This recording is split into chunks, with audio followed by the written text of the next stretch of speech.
You want to know something? Yeah. Scary? We have bad news to report. So I don't commit my whole body and soul to Try to this sneak in again? content game. James jumped the fence. Absolutely fell face first onto the asphalt before. Golf.com rules.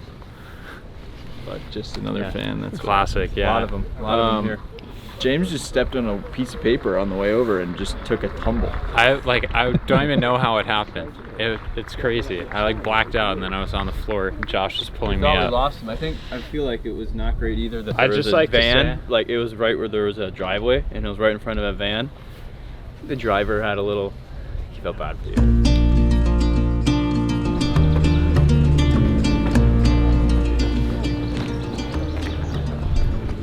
The weather doesn't matter for Lynx golf fans. They will watch golf anywhere, anytime.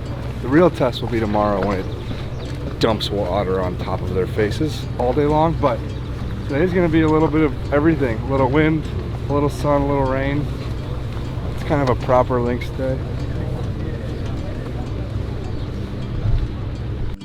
The edge thing we've been talking about all week, or the bunkers, where the balls just sit at the edges of the pop bunkers, and then everyone gets really frustrated and looks silly. They didn't like that, so I guess they're fixing it, but it seems like that would take a lot of work. Maybe it's select bunkers, in front of the 18th green, because that one, I mean, Rory looked silly so many in there, guys. Rahm looked silly, JT. How do we feel about that after just one day, though? I mean, on 18, JT was already lying 5-5, and then, or hitting 5, and then he had to go sideways out of one bunker, and then went into the other bunker, and then he had to go sideways out of that bunker, and then he was in a really hard spot. He made 9. So Yeah. I don't know. Just don't go in the bunker. it's fun to watch. Don't go in 'em. sort of a sadistic way.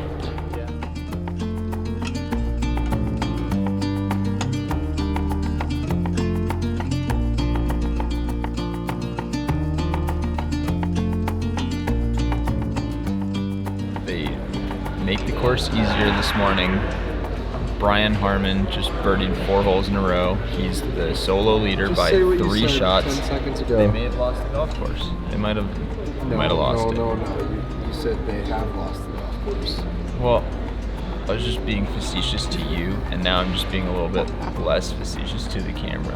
I feel like But, if someone shoots 58 today, I'm just gonna have to look in the mirror, that's all I'm saying. I feel like knee-jerk reaction is just not great for the society, because besides the bunkers, the coffee situation over here, I moved the table 8 feet to the side. The garbage is in a different spot.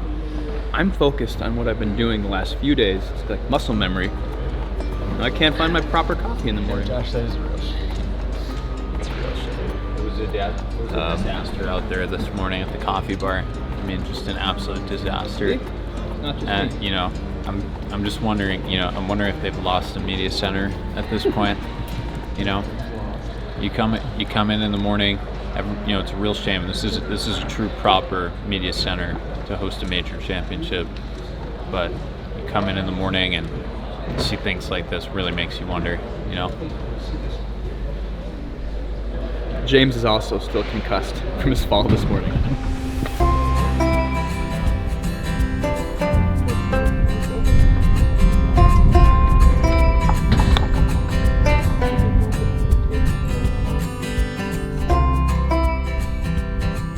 This is the big story of Friday morning at the Open, and apologies to the supers if I get any of this wrong, but to the best of my understanding, those layers of sod in the bunkers are called revets, R-E-V-E-T, and basically what they've said is today they are pushing, they're raking the bunker sand up a little bit on the edges. They're covering up another revet or two to create a little bit more of a slope, sending balls a little bit further away from the edges when they roll back in. They said it's because things got so dry that balls were rolling up against the edge, which I don't fully understand as an explanation, but basically they're making the bunkers a little bit less penal. They still don't seem like great places to be, but I think the idea is, keep the players feeling like the golf course they're playing is fair and not tricked out. Controversial decision, though. Hey guys, Morning. you all right? Have a good day. Thanks.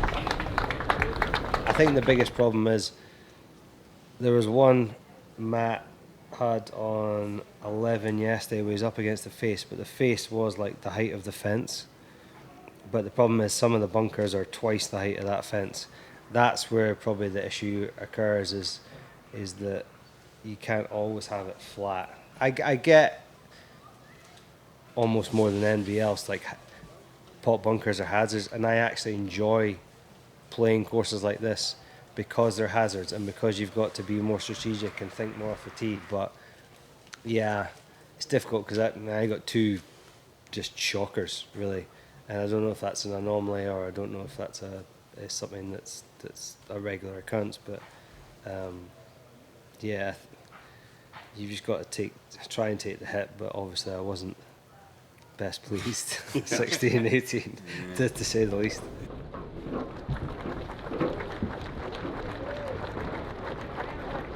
Matthew Jordan's lads had a few more pints today. I think, at least, right? It's not too early. So I think the first tee reception should be pretty cool. This is game number 27.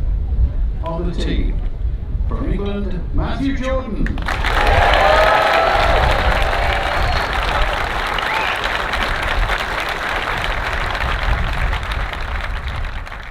Why do you think the crowds are so behind you? I don't know.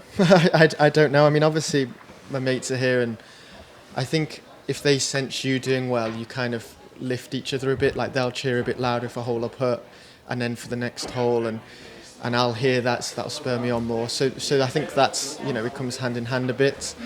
And I don't know, I think maybe I've had a bit of support early on, that more and more people have noticed that and then wanted to support themselves. I don't know how, if I'm liked or not. It's just, I'm just obviously very happy for everyone to keep coming.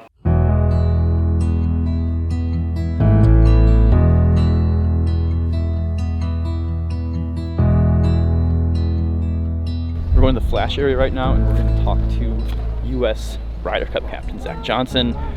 He actually played pretty well today. He's going to make the cut, and we're going to have some difficult questions for him about Justin Thomas and other Ryder Cup decisions. Well, as a friend and roommate, I mean, I'm concerned just because he's my buddy, and I know what he's capable of, and that sort of thing.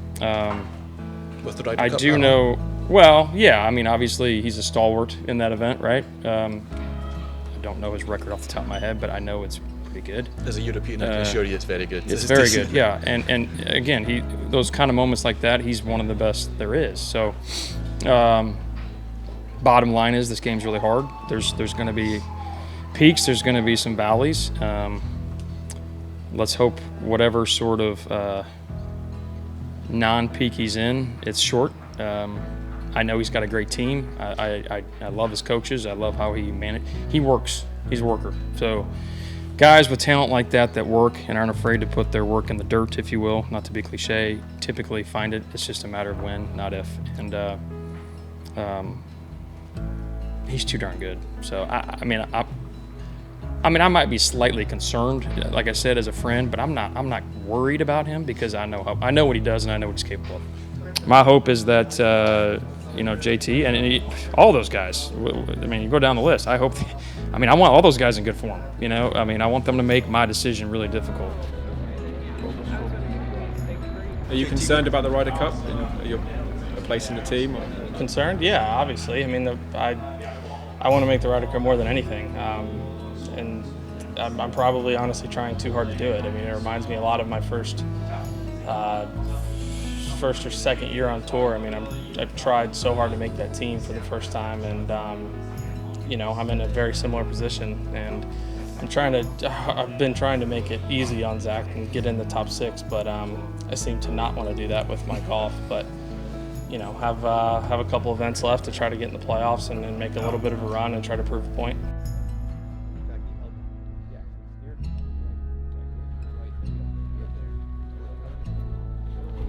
The walk of shame.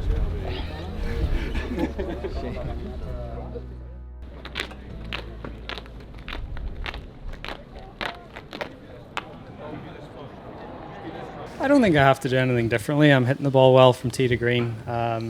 I've missed a couple of chances on the greens. The wind got me today, and it's hard. So you're sometimes in two minds whether to play the wind or not to play the wind. But that stretch, like 12, 13, 14, there's those greens are quite exposed. And you sort of have to play the wind a little bit. But 9 back. I might be 9 back, but I don't think there's going to be a ton of players between me and the lead going into the weekend. So it depends what the conditions are tomorrow. Obviously depends what Brian does as well. So right now it's not quite out of my hands, but at the same time, I think if I can get to 3, 4, 5 under par tomorrow, going into Sunday, I'll have a really good chance.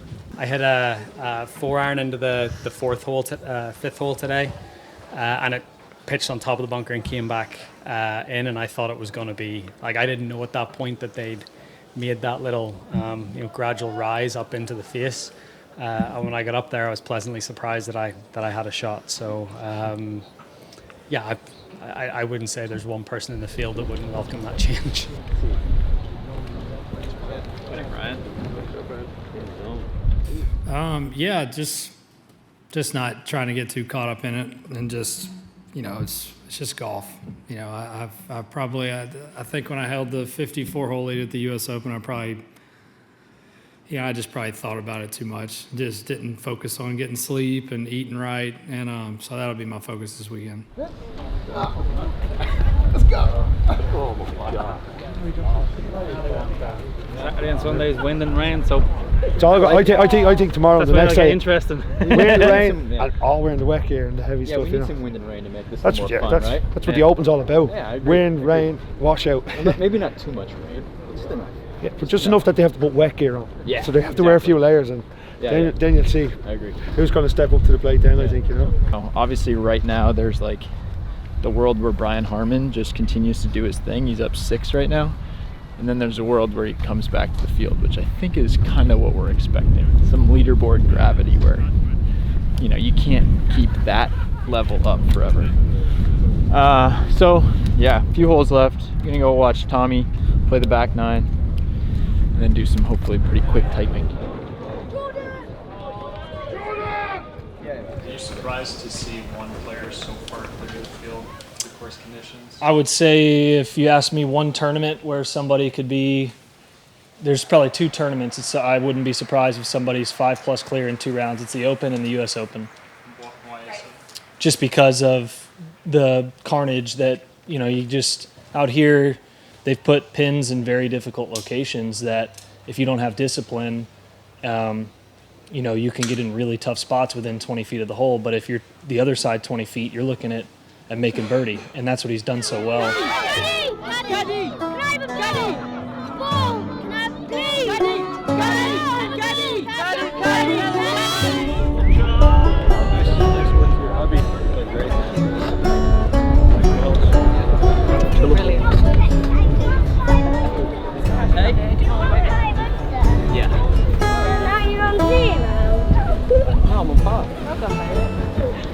Brian's had 2 amazing days. I was watching his round this morning and he was playing great. He really, really has done. So he's a long way in front. Of course, there's a long way to go, but it's still, for myself and everybody else playing, it's just do your thing, play one shot at a time. We don't know what the conditions are going to bring, and you just have to keep playing until it's over and see where you finish. We'll be saying goodbye to these tomorrow. It's a moving day, but we're not going to need any sunglasses. The rain is coming. It's already arrived, actually. We've got some gray skies above us here, but we're locked and loaded for what's going to be an awesome weekend. Brian Harman going to be clinging on for dear life, and I'm going to be looking for some better rain gear in the process. So, yeah, we'll see you tomorrow.